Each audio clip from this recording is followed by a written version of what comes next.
আপনারা সবাই কেমন আছেন? আশা করি ভালো আছেন। আপনাদের দোয়ায় আমিও ভালো আছি। অবশ্যই দেখে বুঝে গেছেন আমি আজকে আপনাদেরকে কি রেসিপি করে দেখাবো। জি ভিউয়ার্স, আমি আজকে আপনাদেরকে বিফ স্টেক করে দেখাবো একদম ঘরোয়া পদ্ধতিতে। স্টেকের জন্য প্রথমে আমি গরুর মাংসের চাপ থেকে এই যেভাবে পাতলা করে কেটে নিয়েছি। আমি বেশি মোটা করিনি, হাফ ইঞ্চির মতো মোটা করেছি। যেভাবে আমি দেখেন। তো এখন এগুলোকে আমি কিচেন ন্যাপকিন দিয়ে ভালো করে চেপে চেপে পানিটা মুছে নিচ্ছি।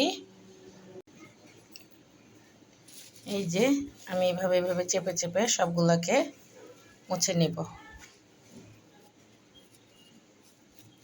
উল্টে পাল্টে একদম শুকনা শুকনা করে মুছে নিতে হবে। এমনভাবে মুছতে হবে যাতে পানি না থাকে। পানি থাকলে ভাজার সময় পানি ছেড়ে যাবে। আমি একটা টিস্যু ফেলে দিয়ে আবার অন্য একটা নিলাম। খেয়াল রাখতে হবে এর সাথে যেন টিস্যু লেগে না থাকে। এই যে আমার একটা খুব ভালোভাবে পানি ঝরানো হয়ে গেল। আর এইভাবে করে আমি সবগুলোকেই পানি শুকিয়ে নিচ্ছি।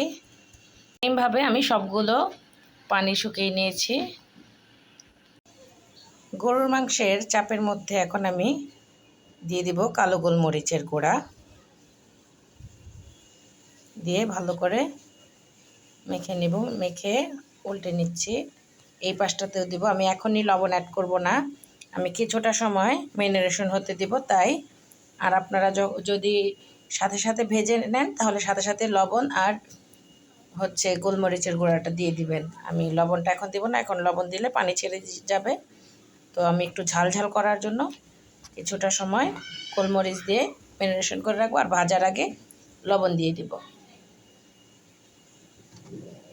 এই যে একটা হয়ে গেছে, আমি সেমভাবে অন্যগুলাতেও দিয়ে দিচ্ছি গোলমরিচের গুঁড়া। এই যে আমার সবগুলো মাংসের চাপ গোলমরিচে করা হয়ে গেছে, মাখানো হয়ে গেছে। আমি এখন এগুলোকে আধা ঘন্টার জন্য রেখে দিচ্ছি। ম্যাশ পটেটোর জন্য আমি এখানে 3টা আলু নিয়েছি, এগুলোকে ছিলে টুকরো টুকরো করে নিচ্ছি। আলুগুলোকে এইভাবে টুকরো করে নিয়েছি, আর সাথে আমি 3 কোয়া রসুনও দিয়ে দিয়েছি। এই যে এখন এগুলোকে ধুয়ে সেদ্ধ করে নিব। ম্যাশ পটেটোর জন্য আলুগুলো আমি ভালোভাবে সেদ্ধ করে নিচ্ছি, বেশ অনেকটা পানি দিয়েই সেদ্ধ করে নিচ্ছি। সেদ্ধ করা পটেটোর পানি একদম কমে গেছে, এখন আমি এই পানিগুলো ঝরিয়ে নেব। হয়ে গেছে, এখন আমি চুলোতে দিয়ে দিচ্ছি এক্সট্রা যে একটু পানি আছে সেগুলো টেনে যাওয়ার জন্য।